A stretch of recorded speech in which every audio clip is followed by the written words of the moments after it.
I was held at gunpoint while delivering pizzas. Okay, so this happened almost a year ago. It's something that's still given me a charming amount of PTSD. I'm currently on anxiety medication for it, even though I have all the facts now. So I grew up in a small town. Just for a little bit of context, I was one of 3 children. I hated my stepdad, and I hated living in my hometown. I was determined to get out of there from a young age. So at age 15, I started working at one of 2 local pizza places. By age 16, I was able to afford a car, albeit a beat up one, but it allowed me to get on the road and make deliveries, which meant more money. So I had previously been robbed during a pizza delivery at a Super Bowl party once. I was held at knife point and had to forfeit all of my pizza as well as my cash. This oddly enough didn't bug me all that much. I don't know why. To this day I barely ever think about it, but after this I took to carrying a can of pepper spray. So I'll move on now to the incident. It was late at night, almost closing time, which is 1 a.m. We had gotten a call to deliver 3 pizzas over to the next town over, which is a place that is out of our delivery range. But sometimes there were circumstances that would allow us to. So let me explain the circumstances. Out of all of our delivery drivers, as well as the assistant manager at the time, there were a few that were peddling drugs. A customer would have to ask for a very specific order, specific sizes, specific toppings, and a certain order, no exceptions. So it was service policy for one of those specific drivers to make this delivery. I was never one of them, but on this night I was. I knew the trick of the trade, so when I saw the garlic bread bag on top of those specific pizza orders, I knew what I was doing. My assistant manager at the time even specifically instructed me to get the envelope from the customer and that he was sure of the really big tip, implying that I would get a service fee.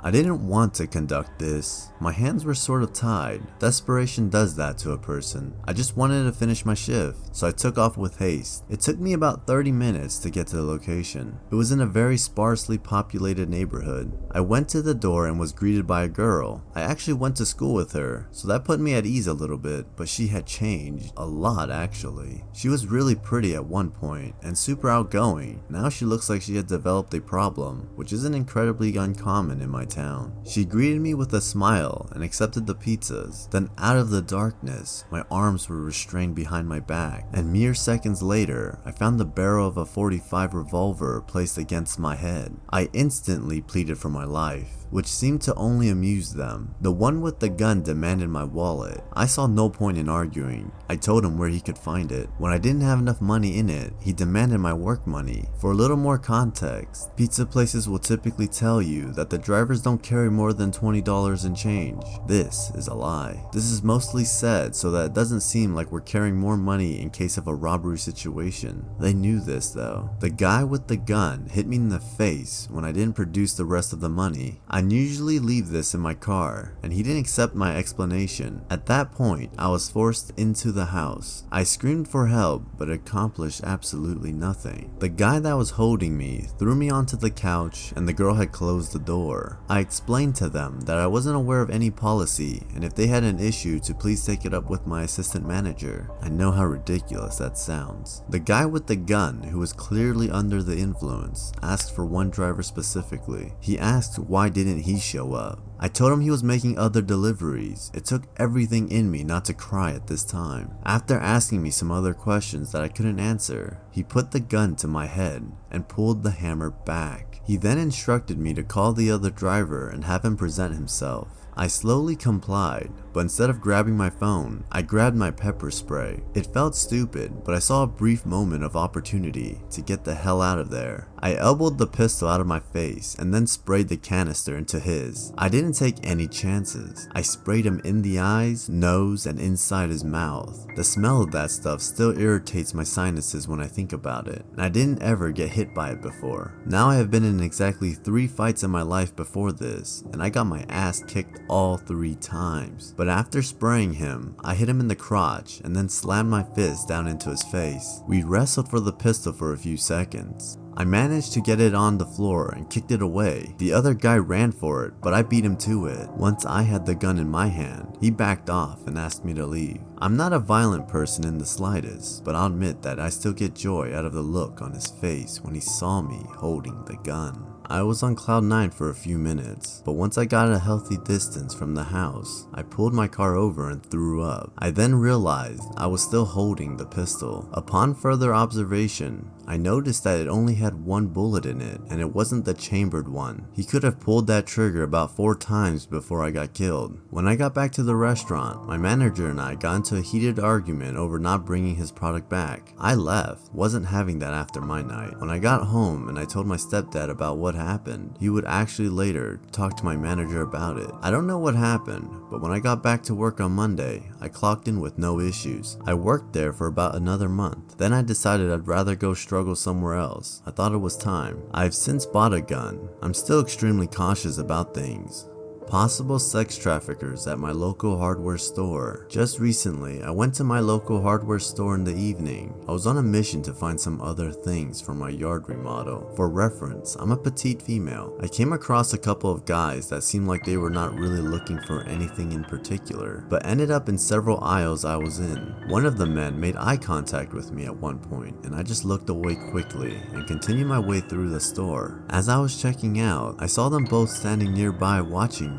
I was about to walk out of the door and I saw them in the corner of my eye and nodded at each other. Luckily, I saw this and stopped by the door while still in the store, acting like I was looking for something as I let them pass me. Had I walked out with them behind me that evening, I don't know what would have happened. It could have been nothing, but I felt it in my gut that they were up to no good. Never going to that lake again. Yesterday, I took my son fishing. He wanted to go to a nearby lake that we haven't been to in quite some time. It's not known to be a great area. For some background, the last time we went, about a year ago, a car drove by and screamed, "Nice ass," at me while I stood there with my young son. This kind of garbage behavior is unfortunately expected in the area. It's also known to be a late night hookup spot, as well as a late night drug deal location, due to the lake's reputation. I had made a deal with my dad that I wouldn't stay there past 4 p.m. without him. Onto the story. My 12-year-old son and I pulled up at our favorite fishing spot, a small pond on the opposite side of the road as the lake. Almost immediately, an older gentleman approached us, asking if there were fish in the pond. I replied that we had just gotten started, so nothing yet, but that we had caught fish in the pond on plenty of other occasions. He thanked us for the information and returned to his spot on the other side of the road. About 15 minutes later, another young man approaches the older man with a dog. I can see and hear them chatting, but they've made no move to involve us in the conversation, which I'm glad for. I just want to enjoy a day with my son. Unfortunately, the water in the pond was incredibly low and murky, and I could tell we weren't going to have any luck. I tell my son to pack it up and we'll try another spot on the other side of the lake. As we begin packing our gear into the trunk, the younger man yells over, "Sorry if my dog and I ran you off." I tell him it's no problem and we were simply moving to a better fishing spot. He then starts telling me how nice it is to see a mom taking her kid fishing, how you don't see that very often. I get this a lot, so I'm pretty used to it. We have a short conversation about it as I pack up. Before I can leave,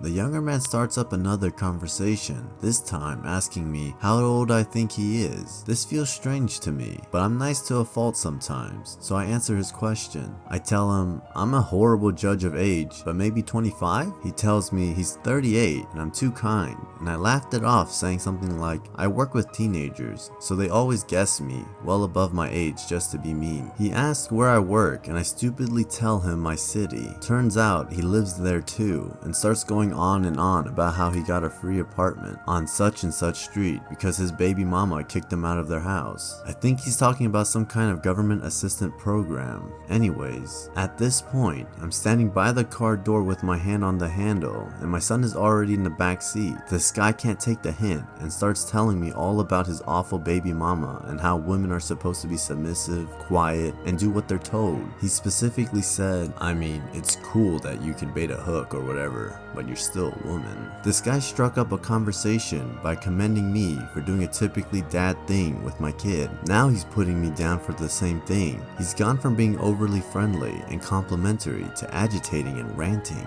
I should have been rude and just gotten the car and left, but I've unfortunately been conditioned, like many women, men to be polite even when we're uncomfortable. Instead, I start making comments in the hopes he'll see I'm not some meek, submissive woman who's going to agree with him. After all, I'm a tatted up chick with an eyebrow piercing and 2 lip piercings. I don't exactly look like a submissive little housewife. I guess I was trying to make him just as uncomfortable as he made me, in the hopes he'd leave me alone. After he says women shouldn't be loud or opinionated, I tell him, oh, well, you wouldn't like me at all. He tries to backpedal saying, I mean, it's okay to be loud, I guess, but don't try that with your man, you know? I say, my man doesn't tell me anything. I do what I want. This kind of back and forth goes on for a while before he finally shakes his head and says, I just don't understand. What kind of woman would act like that? I reply, a strong one. As soon as the words left my mouth, the older gentleman yells from his spot in agreement with me. This distracted the creep long enough for me to hop in the car and lock the doors. I still don't feel safe though. Unbeknownst to the creepazoid, only 2 of my car doors actually have functioning locks, but at least they're the 2 on his side. I put the key in the ignition and turn. No dice, nothing. Of all the times for my car to act up, it chooses now. Panic has now set in as I repeatedly try to start my car. I can see him out of the corner of my eye. He's taken notice of my car troubles and is trying to get my attention. As he takes a few steps towards my car, the engine finally roars to life and I peel out of there. Only then do I let my composure crumble and have a long talk with my son about what just happened. I don't know if I was actually in any danger, but my gut said I was. Let's never meet again.